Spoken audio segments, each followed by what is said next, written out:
It reminds me a lot of one of my very favorite articles about the Trump movement, written by Mr. Jamel Bouie, called "The Cruelty is the Point." And I think that the big thing about the cruelty being the point for so many of Trump's voters is, in fact, there's no convincing them that this is bad, because this is one of the things that certain kinds of Trump supporters really like about the movement, about what is going on, right? The idea that there are interlopers or enemies within who need punishing, and cruelty by the state is a feature, not a bug, for certain parts of the modern Republican movement, certainly for the MAGA movement in general. Right, this is a country that had plantations for a very long time. This is a country that had Japanese internment camps, right? And what that means to me is that it is a sign of an unhealthy or an unsteady democracy, that we do not currently grow the white blood cells for an immune system to keep these people away from the mechanisms of power.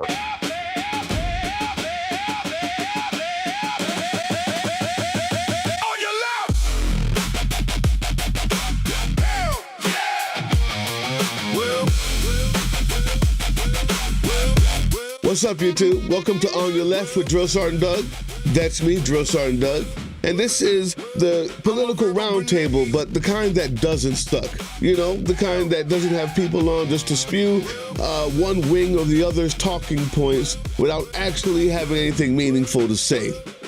And this show is a very special one because it's really about what's been going on, not just in New Jersey, but all over America ever since this ridiculous regime has come to power. As our First Amendment rights are rapidly being shrunk into free speech zones, and the word free itself is buckling under the weight like Trump's pathetic weightlifting skit. Oh, right? It's buckling, and I think that the breaking point might be somewhere in Delaney Hall, somewhere around there, because we're seeing not only the ridiculous ICE people and the detention people be as ridiculous as they've been, and as violent and as disgusting as they've been inside and outside of that place. We're even seeing the state police officers, the city police officers, coming in and joining the anti-free speech party.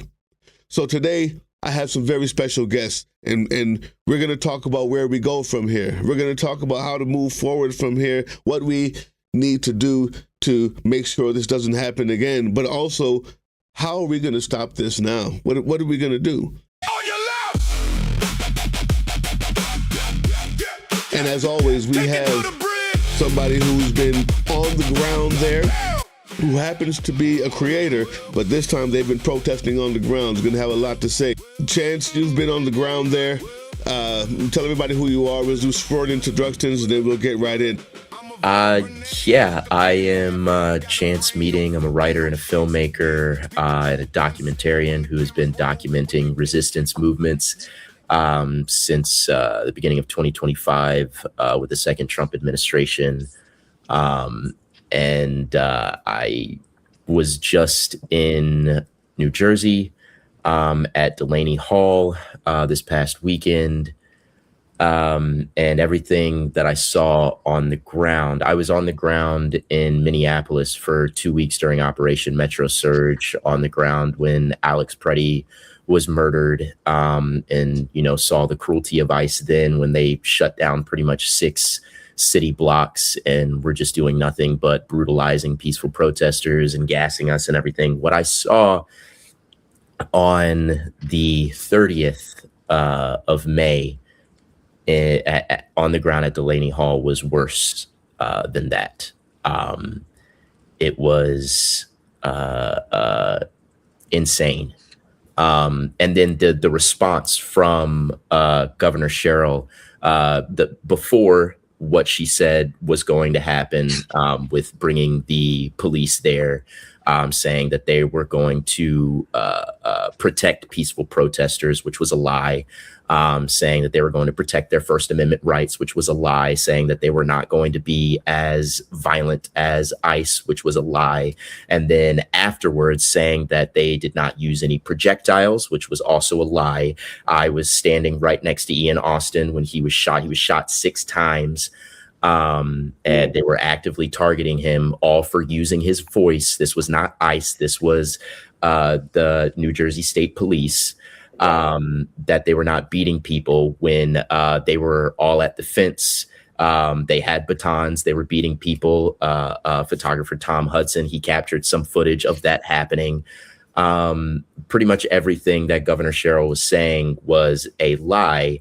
And she brought the police in there to brutalize protesters. Now, I got out on the ground the 29th, a little bit late, after most of the crowd had dispersed and everything, but I saw the footage the first night that the police had been brought in, and ICE was there behind the gates and on the roof. And as the police were doing their thing, kettling protesters, gassing them, ICE was taking pot shots at the crowd of protesters. Wow. With pepper balls the entire time. And we saw, the deal that they made with DHS. They put out propaganda saying that they were collaborating with them, and that's exactly what they're doing. The police are collaborating with ICE to protect ICE, to allow them to keep having innocent people in concentration camps in torturous conditions, and to brutalize the peaceful protesters who are advocating for the release of these innocent people. Yeah, we're going to talk more about what you saw while you were there. That's so important. I just want to get everybody introduced. Tyler, tell everybody where you're running and who you are. Absolutely. My name's Tyler Vandenberg. I'm a 7-year veteran of the United States Marine Corps, former Jeopardy champion. I also just, as of this week, finished a master's in public policy degree from the Harvard Kennedy School. I've been campaigning for Congress for about a year now. In the California 6th Congressional District, which is parts of Yolo, Sacramento, and Placer counties. One of the most diverse districts in America. I'm running since Prop 50 against a gentleman who, until just a few months ago, was a Republican and a reliable vote for the president and his MAGA agenda. He has now since become the only member of the House to say that he is a quote unquote independent, to try to get away from the fact that we are going to drive him out of office and hold him accountable for his actions in what he's done to enable the backsliding in our democracy and our current situation in this country by voting him out of office. It's going to be a very raucous and tight run election out here tomorrow.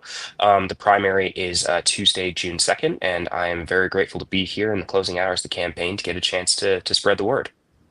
And for the first time, we're going to have portions of this come out a week in advance, which will be actually tonight. Most of the time, this comes out the week after, but we want to make sure that the candidates here are getting some vision. So don't let that guy squirm out of that Republican vote. And lastly, we have, well, not lastly, I'm hoping we can get John Shue back, but lastly, right now, we have Director Ops, who is the Executive Director of Fight Against Fascism organization.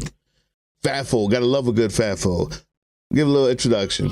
Yeah. Hi, how are you? And behind me is my husband. Everybody say hi, Tom. What's up? Hi, Tom. We just got back from Delaney Hall. I just need my pink bag. We just got back from Delaney Hall. I was on the ground Wednesday night for a bit, trying to help corral and keep people out of the street, because at that point in time there was still ongoing traffic down Dormius, the street that Delaney Hall is located on. Unfortunately, shortly after I left, I would say namely 20 minutes after that, a young woman was hit over the head with a baton and had her scalp lacerated. She has made a public statement, and she's with one of the indivisible groups down here in South Jersey. She's doing okay, so that's the good thing, but I wish her well. And then I know that there was a leg crush injury because ICE beat the protesters into oncoming traffic and a man's leg got crushed by an 18-wheeler. Those were the first two major injuries that I was made aware of. The other things that we're seeing are burns from the canisters, obviously the injuries from the rubber bullets, and the excess coughing and gastrointestinal issues people are having from the tear gas. And I was there, and I documented what happened the night that the police decided to react to us on night 2, which was what, the 31st. Or no, the 30th. Excuse me, it's the 30th. The 30th. That was insane. So Chance is absolutely correct. I kept my distance and I was moving people north. But even with doing that, I promise you along the way, I got everything. So when Mikey Sherrill said that the cops were not in gear, you can go and look at the TikTok for Fight Against Fascism organization, because 5 hours before she decided to lie in that thread, that tweet, wherever she posted it, I already had them up on screen in riot gear. They were there waiting for us. Yeah. Not only that, they were staging down the road before any of that happened. We left after the Pro Ice and the Proud Boys were there. Because so did we. I saw them. I pulled in the mountain division came in. They brought the horses back in. They staged. Yep. Right they in the Essex County ready lot for that response. They were already going to do that. There was no provocation that they were waiting for, or anything. That was always going to be the response. They had staged around the same time the night before, so basically, even though they were like, oh, we'll do better, they already made up their mind, so they continued the status quo. And I think the scariest thing had to be the taunting, right? So the motorcade that kept going in and out for no goddamn reason, the line of police officers that kept circling all of us, even them doing it with the horses, and the police in riot gear, which Mikey Sherrill said was not there. I don't know if I'm just blind or I'm hallucinating, but one of us is not telling the truth. Okay, well, let me catch up the viewers here. We had someone here who was running in, I believe it was the 6th District in New Jersey. His name is John Shue. And this is all my fault, guys. We had a whole nice conversation going on. None of it was recorded because I'm a failure. And I'll be thinking about this for at least 5 days because that's how my mind works. But I'm going to try to get over it. But this is what happened. He was running on the Palestine issue. And I said that after hearing about what Chance had to say about what was going on down there, hearing what Director Ops has to say about what's going on there, I said, how long until the same idea that allows Palestine to happen, the same kind of thoughtlessness that we have towards human beings and otherizing and seeing them as others happens before that happens here. And Chance had a great answer. Then Tyler, I want you to respond to it, and then we can get back into the flow. And if you don't know who John Shue is, look him up. He deserves to be looked up. He had some great answers, and it was only my fault. But that's where you're coming in on now. Talk about it, Chance. Yeah, I was just saying that same culture of normalizing genocide and dehumanizing people and othering people. America set the precedent for that. This country is built on genocide and ethnic cleansing and supremacist ideology. And that's the same type of supremacist ideology that we see that perpetuates the genocide of Palestinians with Israel. And it's already embedded in our culture, a culture that has never been able to reckon with that cruelty, that system of cruelty that has been allowed to fester in this nation. There's never been a real revolution where we have fundamentally changed the system that's allowed that to persist. That oppression has just evolved over time. And now we're seeing it come to a head right now. So when we talk about, the conditions for what's happening in Palestine happening here, I think that has happened, and we're already seeing it happening now. They're going to start using the same, or they already are, the same levels of surveillance, the same weaponry, artificial intelligence that's being utilized, that was utilized over there, happening over here. They're talking about uniting the United States military with the Israeli military. And, you know, Israel acts as the imperial arm of the United States in the Middle East. And we pretty much work in tandem with them. So those two things are married, and that's a mirror of our own culture. So yeah. We've never reconciled with it. It's a big deal. We've put band-aids on it. We've made amendments, and we've tried to, and those things that now many of them have just been struck down by the same Supreme Court to remind us that we never reconciled with it. We've been putting band-aids on it for 200 years, 250 to be exact. Tyler, I'd like to know your thoughts on what he's saying there.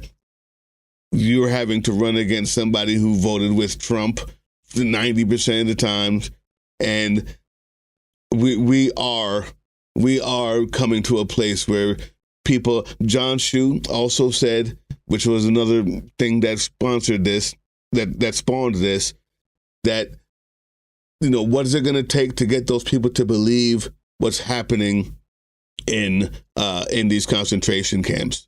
Right? What is it going to take? And maybe if they get personal, you know, testimonies from them. And I'm saying that's not going to happen, because anybody who sees what happened January 6th and still thinks that it was a walk in the park and a visit, and anybody who thinks that, Trump isn't in the Epstein files after knowing he's in there 1,000 times, they're going to believe what they want to believe anyway. And we are fighting against that imperialism, that lack of having to deal with it, and this is its ugly son or daughter right here. Talk to me about what do we need to do to fix this, or even just your ideas on that. We haven't reconciled with this imperialism, with this racism, with this genocidal trajectory that we've been on for 250 years, even though we've put band-aids along the way. Yeah, so I think what I would say to this is that it reminds me a lot of one of my very favorite articles about the Trump movement, written by Mr. Jamel Bouie, called "The Cruelty is the Point." And I think that the big thing about the cruelty being the point for so many of Trump's voters is, in fact, there's no convincing them that this is bad, because this is one of the things that certain kinds of Trump supporters really like about the movement, about what is going on, right? The idea that there are interlopers or enemies within who need punishing, and cruelty by the state is a feature, not a bug, for certain parts of the modern Republican movement, certainly for the MAGA movement in general. And what I would say about all of this is American history is long and includes lots and lots of eras and institutions which also ran on cruelty, right? This is a country that had plantations for a very long time. This is a country that had Japanese internment camps, right? And what that means to me is that it is a sign of an unhealthy or an unsteady democracy, that we do not currently grow the white blood cells for an immune system to keep these people away from the mechanisms of power. A working, healthy republic that's actually founded on the ideas of freedom and justice and liberty for all ought to be able to maintain institutions and maintain a civic consensus against allowing people for whom cruelty is a method of governance we have to keep them as far away from the mechanisms of power as possible. And in a functioning democratic society, we ought to be able to do that. And it troubles me greatly that we are currently not only unable to do that, but we have watched some of the worst, cruelest people in our country seize the mechanisms of power and begin to use them indiscriminately against whoever they want. Floor is open. We can talk about this forever. I have a few other points that we need to get to, but I think that this is one that we can't get enough of. How do we stop it? What does it take? What is the injection to help build these white blood cells? Because we can't just, if we're just worried about it, and if we're just at a round table to all say, hey, you know what? I can't believe this happened. Oh, well, then I can shut it off. What are we going to do? How do we stop this? What does it take to stop this? Can anybody give me a historical background on what it takes to stop this? Only thing I know is a daggone world war, and I'm hoping that's not the case. A Well, reset that button sounds. is all Oh, I please go got. ahead. I was just going to say, I Sorry. only got the reset button, but I think that it's going to take fundamental radical change in the system of governance that we have, and the economic system that we have as well, because a lot of things that we see in this country, with the cruelty being the point, it's all to serve capital. It's all to serve the power and the control of the people who have consolidated the most wealth in this country. And it's going to take people understanding, the majority of people understanding that that is the problem, that the system that we have in this country is an unsustainable, inherently violent system that serves the purpose of those who want to take power by force and who want to consolidate all the wealth and the power for themselves so that they can exploit others to continue doing so. Because it is a system built on, exponential, infinite growth in a finite system. So I think it's going to take, and I think that it is possible, but I do have my doubts within the culture of this country, because the culture of this country needs to change in order for people to understand this is the problem and we need to do something in order to fix it. And I think that would take actively working against the systems that we have in this country. I think it would take community building, organizing within the community to stop giving money to the corporations in this country that are consolidating the wealth and power, the billionaires, by building, lines of mutual aid to take care of these small communities, developing community solidarity to work against the mechanisms of power.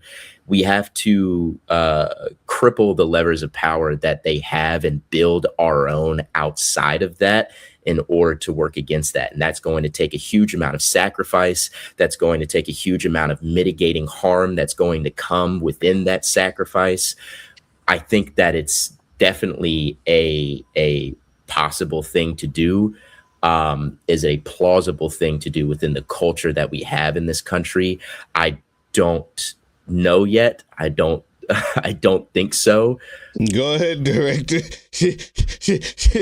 you're leading right into what I'm talking about, that the system is going to self-cannibalize if we don't figure it out. Yeah. Full stop.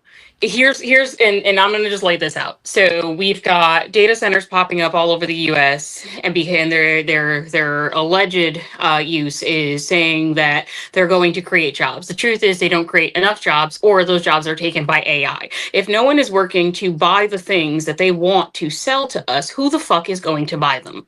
Mm-hmm. Right? That's issue one. Issue two, if we stop needing, like Chance is saying, if we stop relying on the systems that are built by other people to enrich themselves, they will no longer have a bottom line. They're going to be scared, which is why I think that one of the reasons we need to continue building community and solidarity, as Chance has been saying, is Delaney Hall is no longer accessible. They cannot hear us. But strategically, they're located on a port. I guarantee you, if the truckers can't go anywhere, or if things can't get out of that port, they might change their tune. So it's also about changing your strategy. And I think that getting over that overwhelmingness of apathy on either side is going to be a uphill battle. And that is where Chance and I probably have some alignment, because I can see the wheels turning and I see some people getting it, but there are still some people who unfortunately are holding on to things inside our society that are broken and will not sustain us if we want to move forward.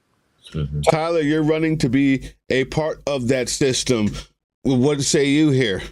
Well, thank you for the opportunity to chime in, because I think that I would kind of kick in the alternate kind of institutional perspective here, which is, as a guy who is trying to use the power of Congress for good, I'm a strong believer that the republic itself is not yet lost, and we are not at a point yet where there is nothing to be done inside the structure either. I'm sure there are tactical or strategic agreements or disagreements that I could have with folks on this call about that particularly. But when we talk about the kind of long arc of American history and placing this in a historical context, I draw a lot of inspiration personally. I've been asked, who are your political role models? Who are the people who you look up to in American history? And invariably, I end up choosing Abraham Lincoln and Lyndon Johnson because they align with the two periods of Reconstruction in American history.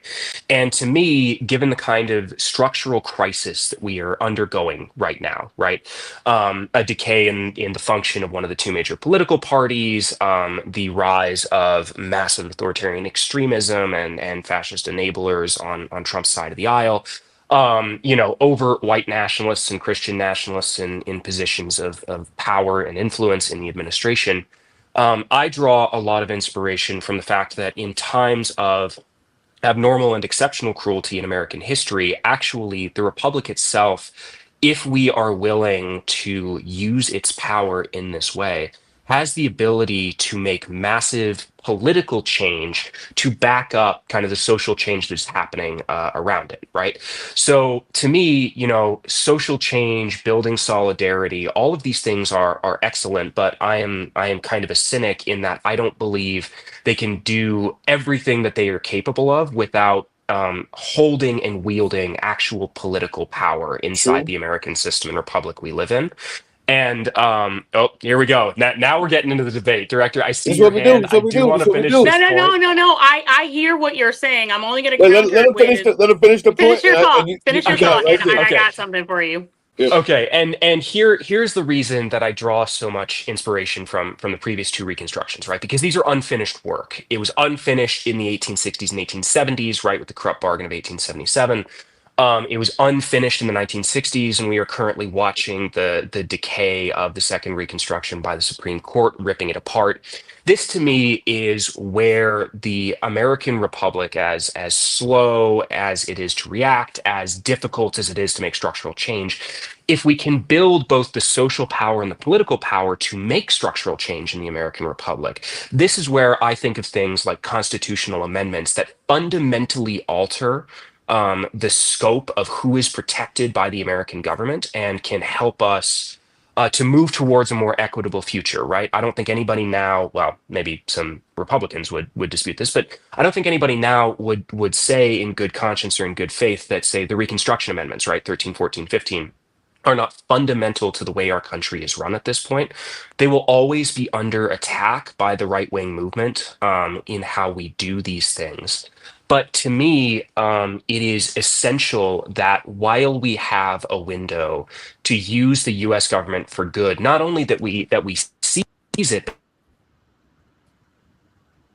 Oh, he lost it. Mrs. Ops, I'd like to hear what you have to say. He'll be back on. okay. So I mean, he's drawing inspiration from two very unique individuals. I'll keep the personal comments of those individuals self, but I do want to. Right. You lost it with the internet, Tyler. We on to Mrs. Ops. Go ahead. My point was finished in its entirety. Please, your turn. I just wanted to point out that one of the people you draw inspiration from for Reconstruction, I can understand why you would delineate to them, but I want to point out that at least in the aspect of Abraham Lincoln, excuse me, he was only looking to keep the United States united. He did not care. He said if he could have kept the slaves enslaved and done that, he would have done so. So I know that's probably not what you were thinking about when you were referencing the ideologies of Reconstruction, but that's immediately where my mind went, because the people who look like me, that is what we think of, because we've been used as pawns. Our bodies have been used for labor, right?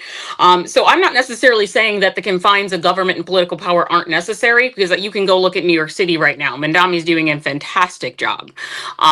So I think that what we need is a shift from the standard of the binary system that we are currently in and have always existed in, and we need to broaden that spectrum to open for new ideologies, because I don't think that socialism is a dirty word. forward. I don't think that it's I don't think it's awkward or radical to want to care for your neighbor. But I do think that what we've been dealing with is the media, the disinformation campaign, and the lack of just like education system and structure throughout the United States. It's caused all of this. So I would like to see a way forward through reformation, but my concern is with this current administration, we're not going to get there. And what's going to be left when it's turned to trying to for the next person that's elected? That's my concern, if we even get there. Mhm. Okay. Yeah, I'd like to say something in response to that as well. The status quo that somebody like Abraham Lincoln was trying to protect is a lot of what we're seeing with congressional Democrats that we have right now, because of the structure of power that we have, the system that we have that literally got us to this point in the first place. When you see congressional Democrats not actually putting up any type of fight, it's because they're still trying to protect that system, protect that status quo that is in desperate need of that fundamental radical change. And if we don't have that, then we will just be perpetuating the same things with somebody else who's going to do it in a much cleaner and palatable way, because it's still going to be serving the exact same system of capital, the exact same unsustainable system that we have in this country that got us to this place in the first place, that serves people who want to exploit others in order to consolidate power for themselves. And I do think that right now, like, we can talk about all the different types of political movements in the past that garnered,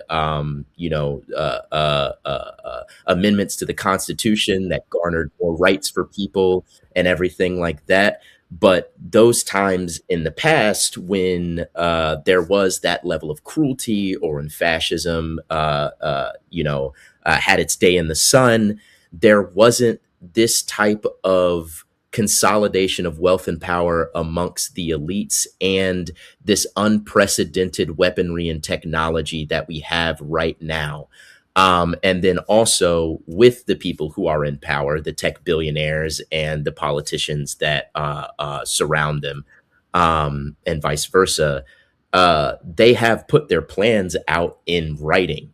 Like, we know exactly the future that they want. They want to cripple democracy because they do not believe in it. They don't believe it's conducive to the world that they want to live in, where they have all the power and everyone else is pretty much enslaved. If you look at Project 2025, if you look at dark enlightenment theory that all these tech billionaires subscribe to, it is a bleak tech feudalist future that they want, and they are actively getting it right now.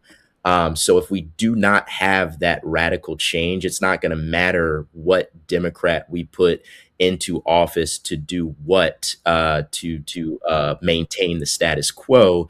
It's still going to get to that point that the people who have all the wealth and power have right now. So I do agree that with Tyler that it's going to take both things, but both of those things have to be have that fundamental radical change. We can't just rely on the mechanisms that have already been baked into them. We have to build new mechanisms on both facets, the political side and the social side. So I want to get back in. I want to talk about this radical change. I want to talk about the change federally, locally. I want to talk about the change politically. But I want to make sure that we have Tyler here when we do talk about that change, so we can have a discussion with someone who may be a part of that. Can you hear me now, Tyler? Yes, I sincerely apologize. My audio went out. I completely lost the ability. No worries. Sincerely apologetic about that. I'm sure it's an excellent discussion, but I did not drop of my own accord. You're good. You're good. So we're going, Chance, I need you to know, and YouTube, I need you to know, we're going to have to talk about these antics that these right-wing podcasters, supposed newscasters are doing. I believe that you got a very interesting DM, Chance, that we need to talk about this guy. But Well, it's going to be interesting when I get on his ass. But more importantly, since you did come back in time, Tyler, here's the thing.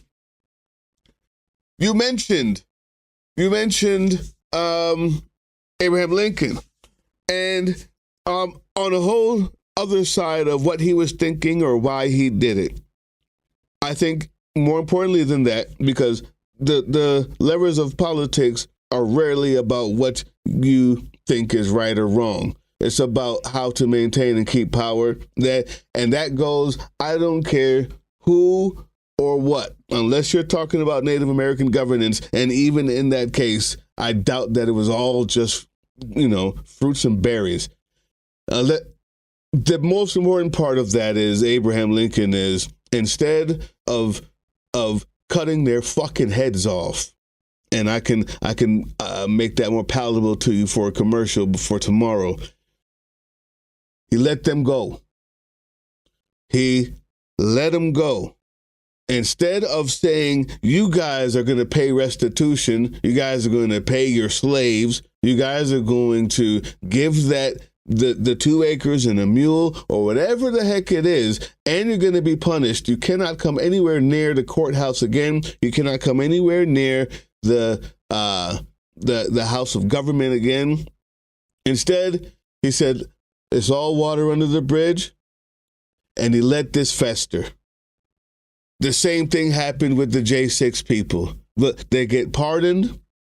Everything is now festering. And what happens is we are at the precipice. And I'd like to know, as Lincoln is one of your people that you're looking to, when you get there, I need to know that that's one of his decisions that you will not follow through on.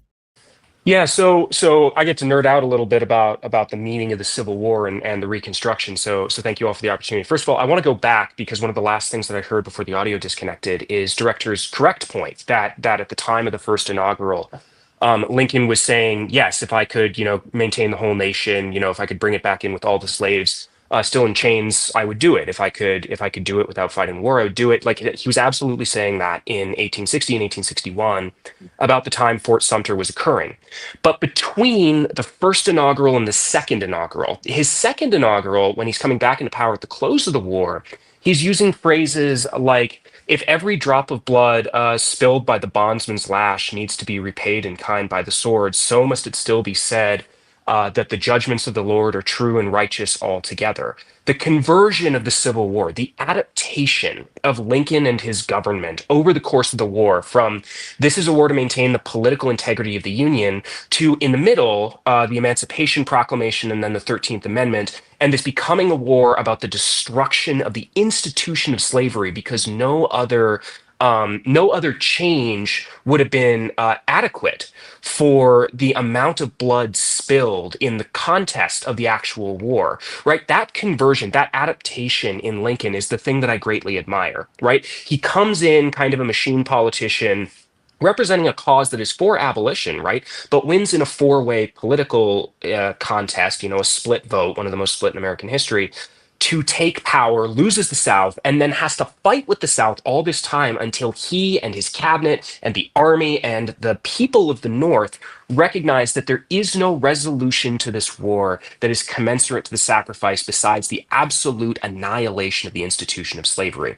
But the other thing that I would say is it is true that after the war, there was this sense in Lincoln of himself, right, that, well, if Jefferson Davis escapes or if Robert E. Lee doesn't, get hanged, that's not so bad. But actually, none of those decisions were Lincoln's to make. He died right at the end of the war in his assassination. And those decisions were made by Andrew Johnson, an inveterate, terrible president, a sympathizer with so many of the Southern causes. He himself was from Tennessee, the one Southern senator to remain in power during the war, who remained with the Union, and a terrible choice.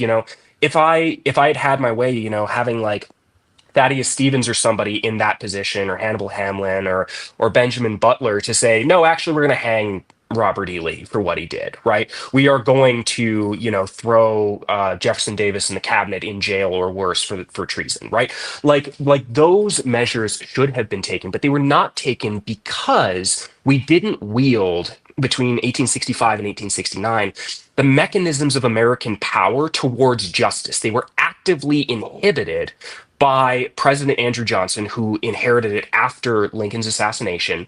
And eventually, that was rejected by the Northern public by electing Ulysses S. Grant, who spent 8 years of his presidency sending the army into the South to absolutely crush the Klan and make sure that Reconstruction happened to its fullest extent, right? This is the time period where we have black faces in every state legislature in the South. It's the time period where, black legislators are actively contesting the governorship of Southern states, right? The Freedmen's Bureau exists. All of these are much more in line with the sort of vision of reconstitution and justice that I support, right? Also, in the civil rights era, we know that in the 1950s and 1960s, starting with Brown v. Board and the deployment of the 101st Airborne to Little Rock, Arkansas, and then all the way through to like the middle 1960s, it is only a strong federal government that is active in the pursuit and cause of justice that can bring the most reactionary, the most inveterate political forces in our country to heal and to ensure justice for all. This to me is the real inspiration, the real legacy of Lincoln, of the Johnson administration, right? We can talk all day about how Lyndon Johnson was not a good guy, personally necessarily. The Vietnam War was an absolute disaster, right? Like I'm not here to apologize for his personality, right? But if we accept the idea that a bad person, okay, yeah, right, like not good stuff. I'm not about to apologize for any of that. Unorthodox, but unorthodox is about the nicest way to describe it that I can imagine. But if we think of the idea of the use of the American Republic, the American government, the systems of our Constitution for justice, then these time periods are great inspirations to me, because we know that after as many abuses we can possibly imagine, right? Like after decades and decades and decades of the institution of slavery poisoning American politics, that there was this moral rebirth that the federal government could transform itself into, at least for a time, maintaining through legal and military and political force. And then after the 1960s, to do the same with segregation and the death of Jim Crow. Like, these things to me show that if we are willing to hold power in the American government, if we are willing to use the American government as a tool for good and for justice, we actually have one of the greatest systems in the world to apply that justice if we are willing to seize power through the institutions that are available to us. Oh, Chance, go ahead. Well, I was going to say that the political power in this country, while I agree with, the majority of those points, I think that right now, as we were saying, I don't know if you heard what I was talking about before, how then we didn't have the unprecedented weaponry and technology that we have right now, and consolidation and wealth and power by the elite class of tech billionaires that have completely put their intentions with the future of this country out in writing for everybody to see, trying to move us towards a tech feudalist state. And the political power in this country does not exist without the capital power of the ruling class, who are surrounding the politics right now, and pushing their own agenda and maneuvering us to a place of tech feudalism, a complete AI surveillance state where corporations rule. And that's what the political power is. They have, no respect for democracy. They don't see democracy as conducive to the vision that they have. So how do we remove that power and that influence from the political power in this country when it's already baked into the system itself that we have? And the system itself that we have is what gives them the opportunity to consolidate that wealth and power. Devil's advocate, real quick, you guys can respond, whoever wants to. When you say, at that point they didn't have the type of wealth, the amalgamation of wealth that there is now, in control of so much of it. And I'd say, well, and even politically involved, I'd say Well, the reason we have monopoly laws is because there was another time that the wealth controlled everybody and kept people under thumb and kept kids working in factories and cutting off their fingers and owned all of the railroads and all of the phones and all of the roads and all of the tile and all of the tar, right?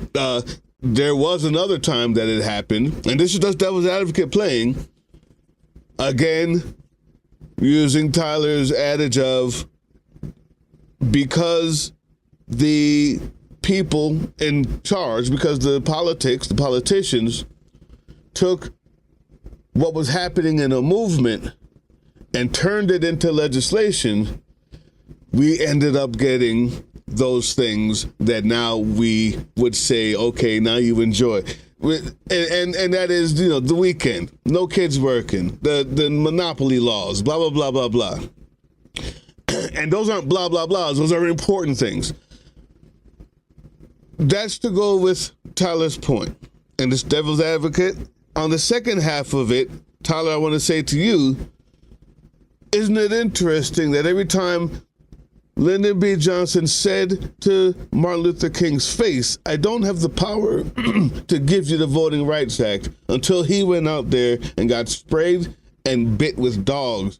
And after that got televised, was the first time that he had the power to do something politically. So it is in tandem, but it's in tandem only at the expense of the bodies of the people willing to go out and die and fight for it every time. It's never a time where they just came up with what needs to be done. And I want to know is that if that's where we are, that's what life is, fine. But let's say that honestly, anybody can speak. I actually, Doug, you just got right onto what I was going to say before Chance spoke, was that, if you look at the Black experience throughout this nation, right, our ancestors were carted over here during the Atlantic slave trade, forced to work on land and make crops and take care of people who also took land from indigenous people. And we look at what we just went through the Reconstruction period between, Andrew Jackson, who took over after the assassination of Lincoln. So where we talk through all of that, but what was lacking when we talk about justice, I think justice also has to hold up that ideology of accountability, and that has lacked. Chance has brought it up. Doug has brought it up. We have never really actually fully held any of the perpetrators accountable. That is why you have such extremism and white nationalism still extenuating. That's why Proud Boys just walked freely in front of a detention facility in Newark, New Jersey, because they are emboldened by what is being happened. There's no accountability for people who are intentionally cruel, people who feel that it is okay to treat someone inhumanely based upon their appearance, their sexual orientation, or their gender. Like that is my issue. It's a continuous and a perpetual cycle, and nowhere in that cycle has there been accountability, and this is why we are where we are today. I agree 100%. Devil's advocate. Is that why? Because right now in Germany, there's another right-wing Nazi party coming back up, and they held them pretty daggone accountable. They got bombed for it. They did learn it from Jim Crow. No, that's true. That's true. So I'm saying, are they still borrowing from us? What I'm saying is there a human infallibility that needs to be legislated for all the time? Because I'm of the belief that I guarantee you, if there are 10 humans in a room, 3 of them will end up doing the wrong thing every time to F over the 7 if they could. Because there's 3 out of 7 people who are like that. Right now they're MAGA. That's the 30%.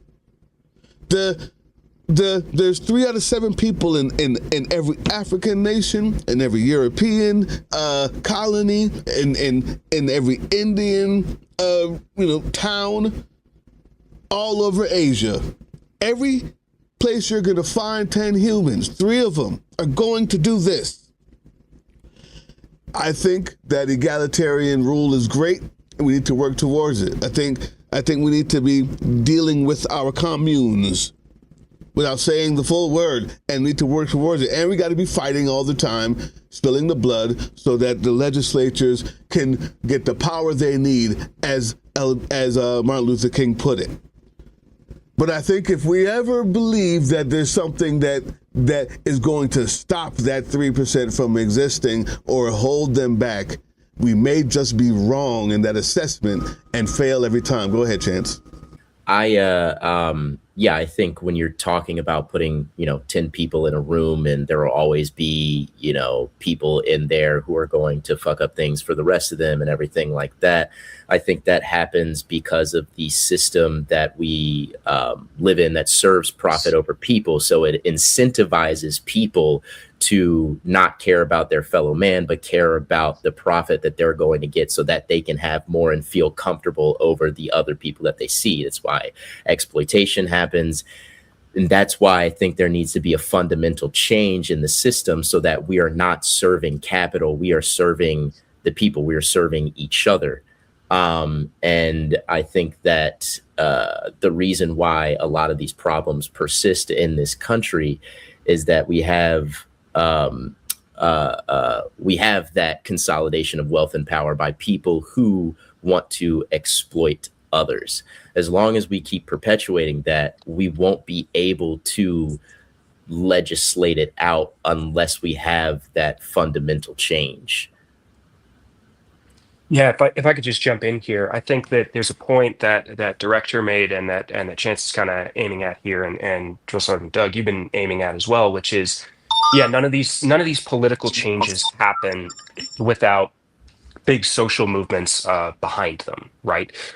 So to director's point, right, like the civil rights movement happened after well over a decade of organized, nonviolent, but still extremely brutalized political resistance, right? Lots and lots of fire hoses and dogs and arrests and just terrible brutality to raise the public profile of what was happening with Jim Crow in the era of television.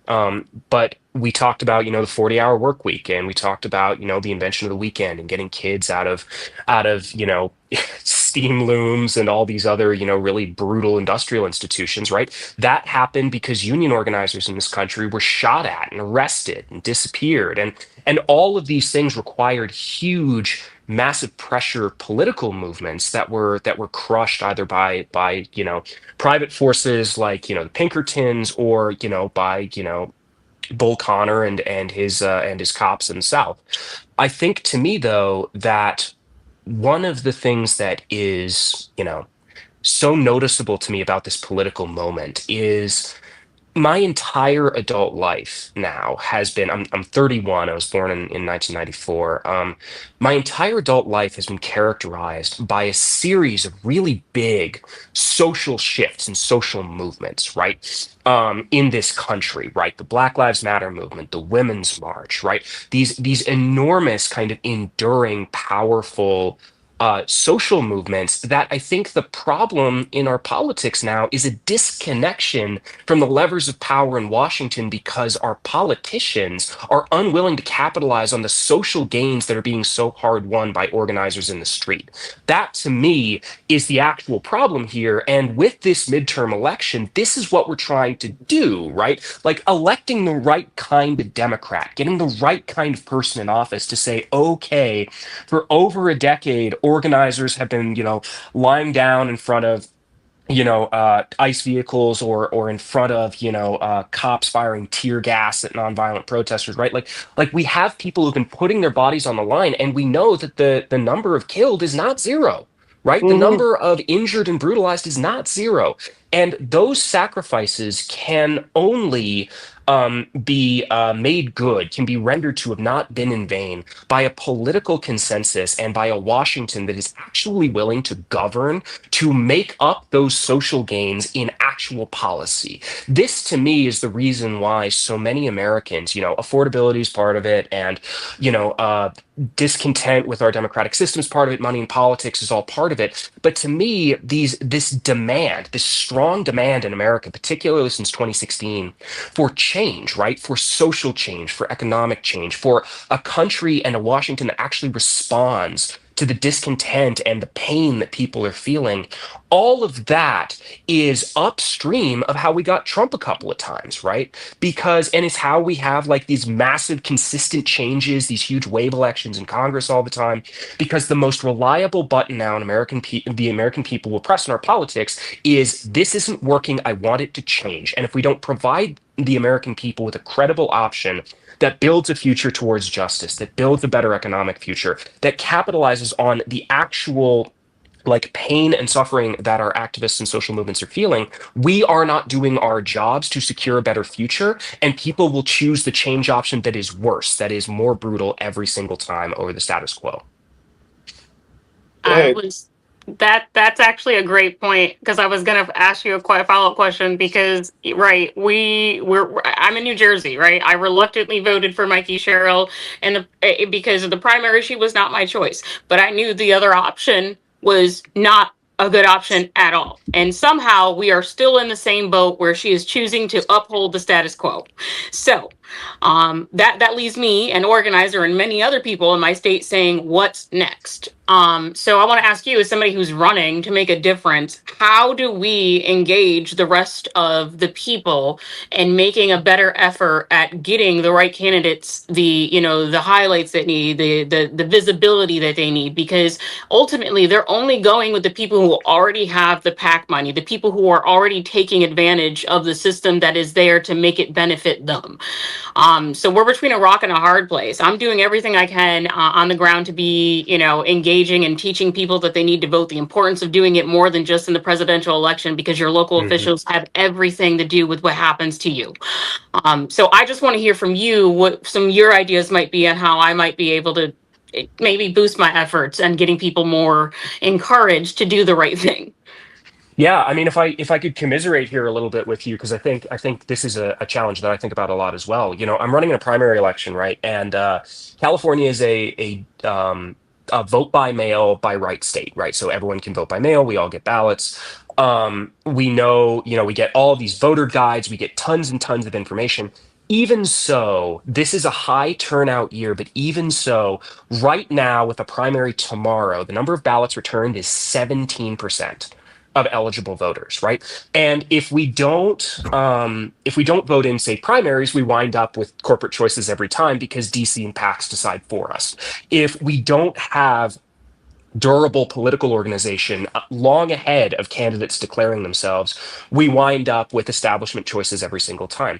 But more than that, to your question about how do we kind of bridge this gap, I think this is a two-way street, right? Candidates need to be willing to go to organizing groups, to go to organizers, to engage with their community, to engage with unions, to engage with groups from, Indivisible to Black Lives Matter to everyone in between, and folks who are building new movements all the time, right? The anti-ICE movement is a movement primarily on the streets, not in our politics right now. That is a responsibility of our candidates to make those engagements, to show up, to be part of these things, and to recognize that they are representing their constituents partially through these movements that are occurring on the street all the time.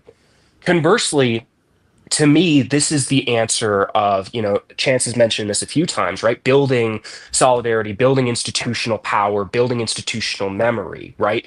To me, because the Republic, damaged as it is, still functions, one of the best things that we can be doing with building that institutional power is ensuring that we have durable institutions outside of, say, the party structures or adjacent to the party structures with political memory of how to talk to politicians, how to mobilize voters with lists of people to call and to get out into the streets, not just to protest, but also to vote, also to sign people up, right? Like that kind of handshake, right? Like going back to, not to bring up Lincoln for the 800th time on this thing, but one of the things that we completely forget now about the election of 1860 and first years of the Civil War is that the Republican Party, then a very different party than it is now, the Republican Party of the 1860s actually mobilized voters in northern cities through these institutions of basically what we would recognize as like large mobilized kind of dedicated groups called the Wide Awakes, right? Oh, you mean something like what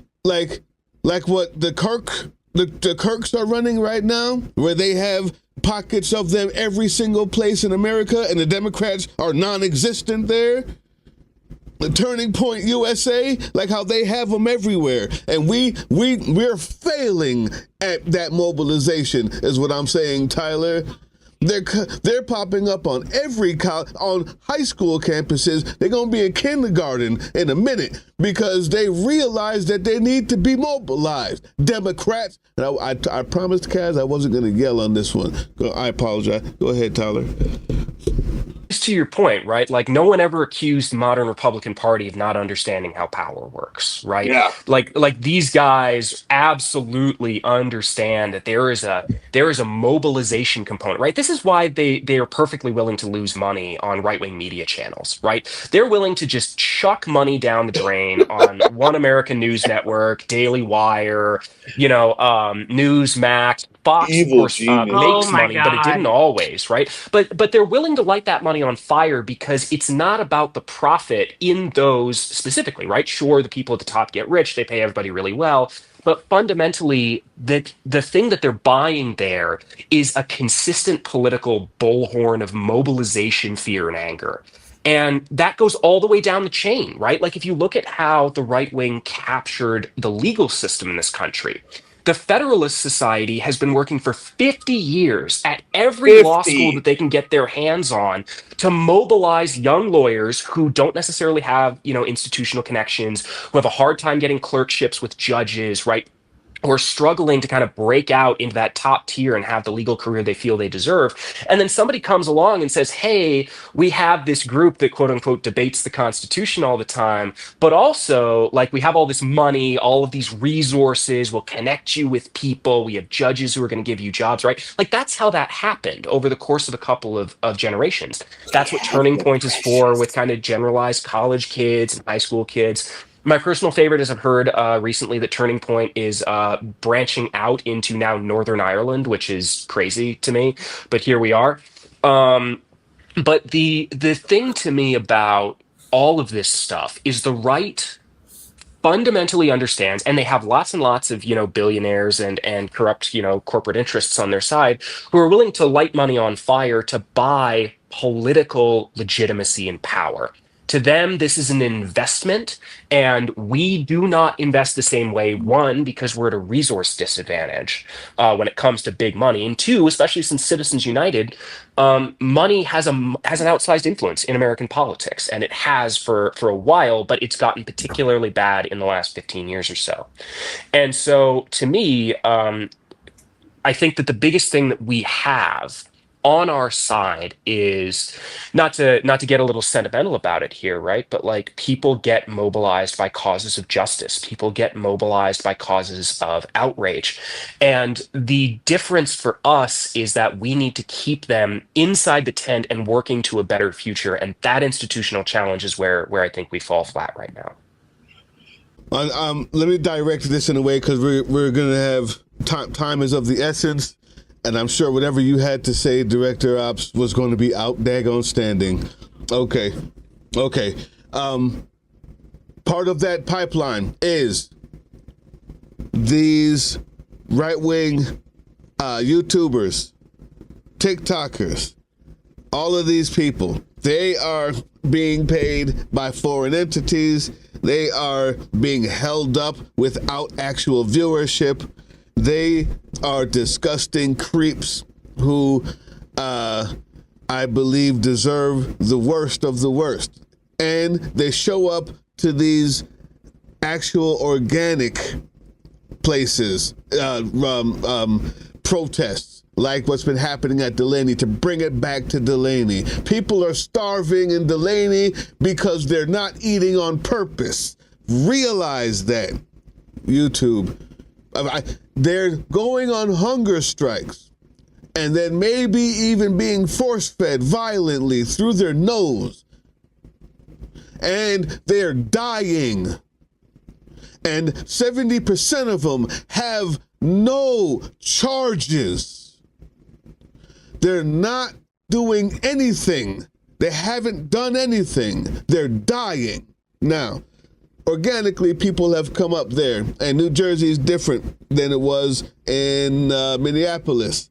There's not a lot of organized peacekeepers in New Jersey. People just coming through. They come through is what's happening. They're just coming through. Right. And you know what? People like me who belong to different organizations, who've learned how to try to keep people safe, we've had to figure out new ways to do it quickly, because guess what? New Jersey coming through, and we just figure it out. And they're not playing games. And they're coming with their garbage cans and their plastic bottle and their makeshift whatever. I'm not even snitching. They coming through is all I'm saying. And what happens is the people who are being paid by these foreign entities, the people who are these right-wing, disgusting human beings who back child fondlers, show up and agitate. I'm gonna tell you what. There comes a time in every peaceful march that self-defense has to be recognized and understood. Chance, I'm going to let you speak about the person who you know I'm talking about, what he did and when he came there. But I want to make sure that I'm saying this in front of everybody. If you're asking Drill Sergeant, there also was armed defense of the black pools.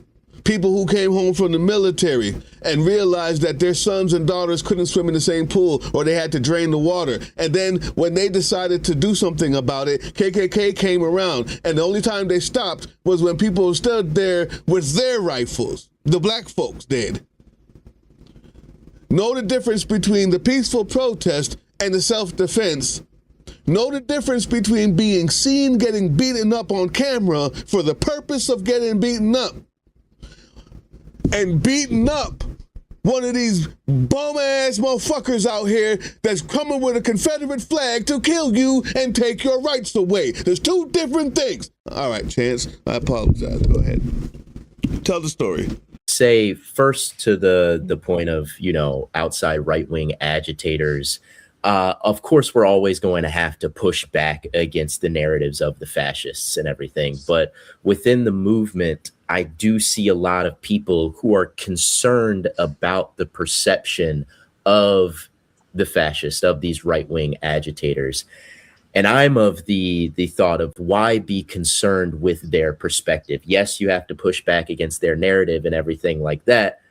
But when people try to police like the language of protesters, when people try to police some of the tactics of protesters and say, hey, they're going to use that to fit their narrative. And I'm like, you could sit there and do nothing and they're going to still push their exact same narrative. Stop giving a fuck about their perception. Stop caring about what they say. Don't talk to them. Stop trying to change their minds, because they're still going to push the exact same rhetoric over and over again. We know who they are. We know they're on the take. So stop giving them any type of credence at all. That's how I feel. And one more thing I do, because he's asking about something very specific. We were driving back last night. We were watching the live streams. We were watching Status Coup, Mercado, as the police. Man, Tyler got out. He said, I didn't sign up for this. Tyler got out. He said, I got to get elected tomorrow. But we were watching as, hundreds of cops in riot gear are there, and they're kettling, this much smaller group of protesters and pulling out the press one by one and everything, and keep pushing the press back. And as we're watching it, I get a DM from Jake Lang. And his DM says, hey, brother. Tell everybody who Jake Lang is. Why? He's a Nazi. Okay. An uncoordinated one at that. Yeah, he's a loser ass grown man baby. And J6er, pardoned. Pardoned January 6er. He's a fucking January treasonous. 6er, who was just put in jail for causing a ruckus at Chud the Builder, another fellow Nazi of his, racist. Dude who fell over an ice sculpture. Yeah. Yeah, he was arrested for that too. He's a loser. So we're on the way, and he DM'd me and he says, "Hey, brother." Now, I was thinking at first that he DM'd me because he's currently in talks with another activist, Dave the Viking, about doing like a sanctioned fight with him or something like that. And I said that I would film it if it came to it. But now, once he got released, he said that, and he didn't coordinate with Dave the Viking or any of the other people, that it was going to happen on July 4th and that he was going to use it to raise money for Chud the Builder's legal fees, which is all bullshit. And I, know the people who were talking about coordinating that fight with Dave the Viking and everything. And they're like, this was never the case. None of this was discussed. He's just talking out of his ass and everything. So whatever. But he DMs me and I'm like, why is this loser DMing me? So I was going to leave him on red until I woke up this morning and I saw that after all those hundreds of cops brutalized those protesters, arrested them one by one and everything, that he came with I think a pro-ICE flag and a bullhorn and was like, "Thank you so much, ICE, for arresting these terrorists," and everything like that. Conveniently came after all the protesters were gone, after the police had, because I guess he probably doesn't want another Minneapolis to happen to him when he was driven out and got water balloons thrown at him in -20 degrees. Also, he should be reminded that he picked the morning session because typically the only people out there are families and people picketing. There's not a lot of opposition that would have even challenged him. He knows what he's doing. Of course, they all are. Yeah. So then when I woke up this morning and I saw that he was out there, because I heard rumblings that he would be and that he was out there, and I was like, it's really weird that he DM'd me at the same time. And I was wondering, like, did they know that I was potentially going to be out there? Because on the 30th, like, I don't call myself a journalist, I'm a documentarian, because I reserve the right to protest as well. I'm also an activist and an organizer and everything. And I can't help myself. When I see fascists doing fascist shit, I'm going to be screaming at them and telling them about who they are. So I was up there with Ian at the front the majority of the night when we were being pushed back. And I was giving it right back to the police. I was telling them that they should be ashamed of themselves. I was, saying a lot of things to them that they did not like. And so they kept pointing at me and shining the light and everything. So I was like, was this dude just sending this, hoping that I would be there and be arrested with the rest of the protesters at the same time? But who knows? But yeah, Jake Lang is a cowardly Nazi, and he showed up after the protesters were gone. And this is something that he continues to do while advocating for a racist who was antagonizing people by calling them the N-word and saying a bunch of slurs to them, and then ended up shooting somebody. A disabled black combat veteran at that. Yeah. And hopefully he spends the rest of his life in prison. And hopefully Jake Lang does the same at some point. I'd like to thank John Shu for being here, being a sport, and having a lot to say. And if I see you again, if I can speak to you again today to make sure that we can do something, even me and you alone, I'll give you a one-on-one interview. Sorry for not having it on the screen today. I'd like to thank Tyler out there in California, I believe the 6th district as well. Let me make sure. Well, I'll make sure I'll say his name in the edits there. And I'd like to thank Chance Meeting. I'd like to thank Director Ops for being here. And I'm going to end it with this. Number one, they're dying in there. They're dying in these places. These places are all over America. Find you one. Go there. Find you one. Go there. Find you one. Okay? If you're watching this, you're more than likely on the same page, even though I have a variety of views, and I don't subscribe to almost none of them because I'm still waiting still waiting for the right one. I'm still learning. I'm still growing, and I'm still accepting what I'm hearing from all the different people. One thing I will not accept, and I want to end it here because I don't want to end anybody's career. If I see you, Jake Lang, if I have a group of people who don't fuck around, bitch, I have a group of people that will ensure that your tires will no longer be rideable and that fucking flag is wrapped around your fucking neck. I swear it. Now, come try me and text me, hey, brother. Anybody in Drill Sergeant Spec Ops team, let us know what you need, homie, boy. And I'm going to end it there because I believe that all of you out there should be as strong. I believe all of you out there should be strong enough not to be violent in the face of the authority. So the cameras catch you getting beat up. They did it, so we can do it. I also think that when they come around and they're not the authority, they deserve everything you got. You heard it here first. I'm not telling you to watch what you say or what you do. Get you a pair of brass knuckles and fuck these motherfuckers up anytime they come around. Because they will not destroy what we're building. That's all I needed to say. I'm glad that the other people were off. All right. I wasn't going to message him back, but then when I saw that he was out there last night saying that shit, I was like, fuck. And my girlfriend was like, don't do it. And I was like, go fuck yourself, Nazi. I don't think he appreciated that because he read it. Oh Yeah. Oh, all right. I'm gonna end this recording. Thank you guys so much for coming. Go, go, go!